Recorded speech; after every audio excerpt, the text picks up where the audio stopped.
welcome to the Deep Brain Podcast.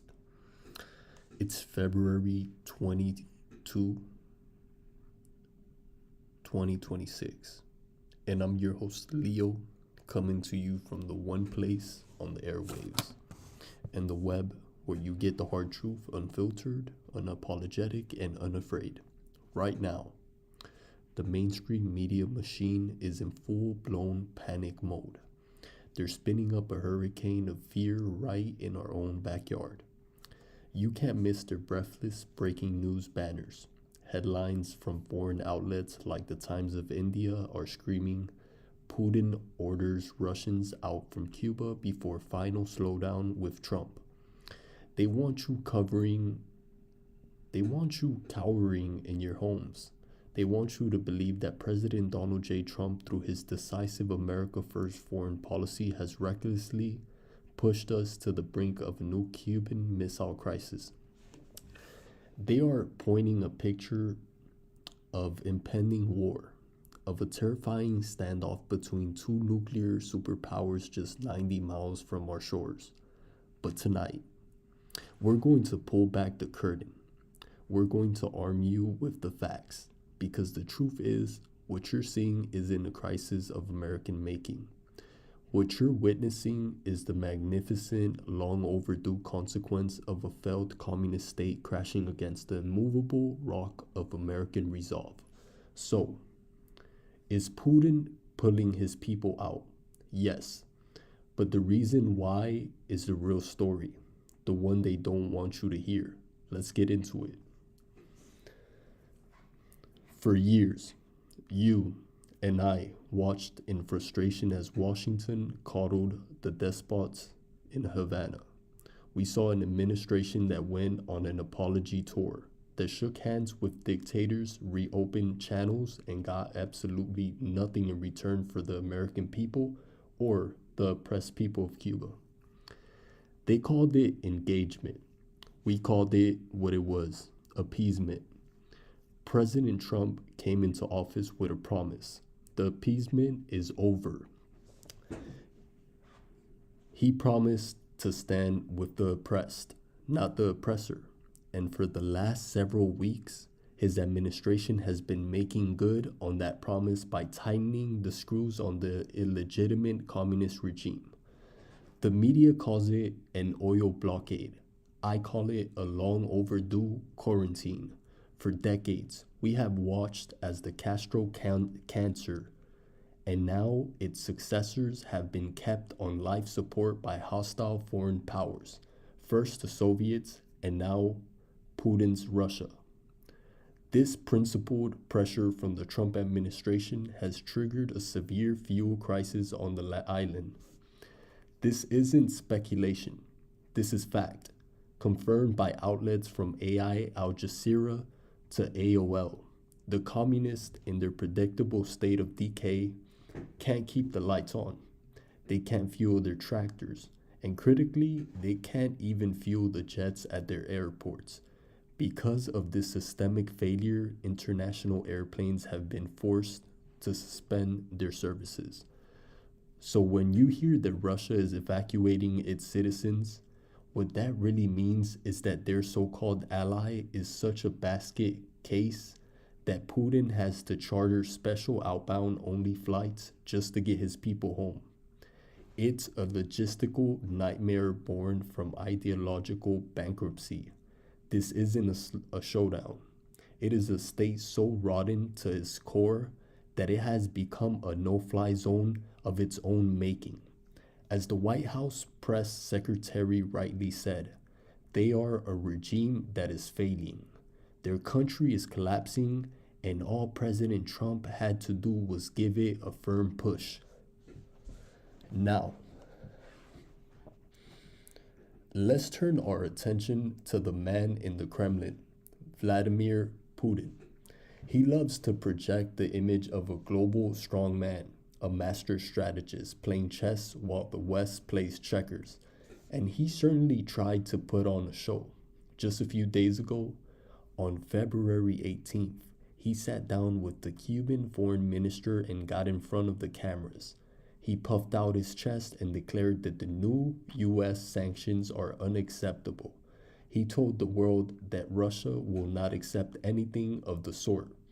His spokesman, Dmitry Peskov, echoed the tough talk, insisting the Kremlin values these relations very much and intends to further develop them. They even acknowledged how critical the situation was, blaming the suffocating measures imposed by the US. But what does this tough talk actually amount to? Let's look at the facts on the ground, not the propaganda from Moscow. Is Putin sending a flotilla of tankers to break the American quarantine? No. He is sending his military to prop up the regime. Absolutely not. In fact, let's not forget that after his first election, Putin was the one who eagerly closed the old Soviet era military spy base in Cuba, hoping to curry favor with Washington. His actions today, as they were then, speak far louder than his words. He is pulling his citizens out. He is running for the exit. His unwavering support amounts to nothing more than a strongly worded press release followed by a full-scale retreat. His actions are those of a leader who has been completely and thoroughly outmaneuvered. He can't complain about sanctions all he wants, but while he's complaining, he's also quietly packing his nation's bags and heading home. And this, patriots, is the part of the story the hand-wringing elites in the Beltway simply do not understand. They see this evacuation and they see danger. I see it for what it is, a strategic victory. Vladimir Putin has just handed President Trump a gift wrapped in the blue and white of the Russian flag. Make no mistake, every Russian tourist boarding a plane back to Moscow is one less pawn on Putin's chessboard. It is one less obstacle to freedom for the Cuban people. For years, the excuse for inaction from weak-kneed politicians has been the risk of international complications. Well, Putin just took one of the biggest complications off the table himself. By pulling his citizens out, he is removing a potential human shield. He can no longer stand before the world and claim that American pressure is endangering innocent Russian civilians. He can't use them as leverage in backroom deals or as a pretext to send his own forces under some phony humanitarian guise. He has been forced to take his own pieces out of the line of fire, giving the US a much cleaner, much freer hand to deal with, the dictatorship in Havana. More importantly, this move broadcast his profound weakness to the entire world. Putin has a clear choice. As American resolve created this crisis for his ally, he could have tried to be their savior. He talked about sending oil, but the talk was cheap. He could have tried to challenge the quarantine, but he didn't. He chose to run. As one clear-eyed analyst for the Real Times pointed out, Russia's decision to organize evacuation flights rather than fuel shipments is the most telling signal of the week. Moscow is effectively conceding that it cannot, and more importantly, will not, challenge the US oil blockade and is instead pulling its citizens out. This is a public humiliating retreat. This leaves the corrupt, dying regime in Havana more isolated than ever before, left alone on the world stage by the very partner who promised him unwavering support. This all brings us back to the fundamental, undeniable lesson here. A lesson this show has been preaching for years. This is not just a story about geopolitics. This is a story about economics. It is the timeless story of capitalism versus communism. Why is Cuba in this pathetic state? Why are there piles of garbage blocking the streets of a once beautiful nation? It's because of decades of central planning, of crushing private enterprise, of stealing from its own people to fund a bloated, inefficient state. They created a decrepit, dependent island that cannot function without a foreign patron. When the Soviet Union collapsed in 1991, Cuba was plunged into a grueling depression because its first lifeline was cut. Now it's happening all over again. President Trump's policy isn't just about foreign affairs, it's about exposing a fundamental truth. Communism always and everywhere fails. It leads to poverty, decay, and this desperation. The fuel isn't just low because of a blockade. It's low because the entire system is and has been and always has been running on fumes. Meanwhile, what has American free market capitalism produced? The most dynamic, innovative, and powerful economy the world has ever known. An economy so strong that with the decisive leadership of our president, we can exert pressure that a supposed superpower like Russia can only whine about from the sidelines. This is the ultimate dividend of freedom. So let's put this all together. Don't let them scare you. The media wants you to see a crisis. We see a clarification. They want you to see an escalation. We see a retreat. They want you to see a showdown. We see a surrender. What's happening in Cuba is a direct result of an America that is once again strong, confident, and leading from the front. President Trump put the squeeze on a hostile dictatorship and its powerful ally. After a bit of noisy posturing, folded his hand and took his people home. This clears the path. It removes an obstacle. It proves that American resolve is the most powerful force for good in the world.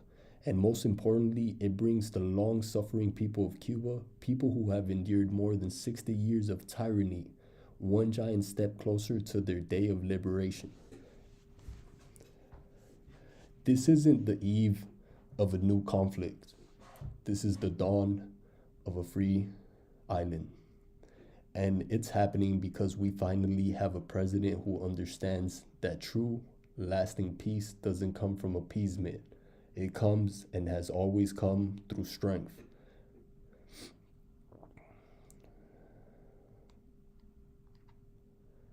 Now, let's go a step further. I want you to think about this from a strategic, all-American point of view. The liberal media, in their frantic attempt to undermine President Trump, will frame Putin pulling his people out as a dangerous escalation.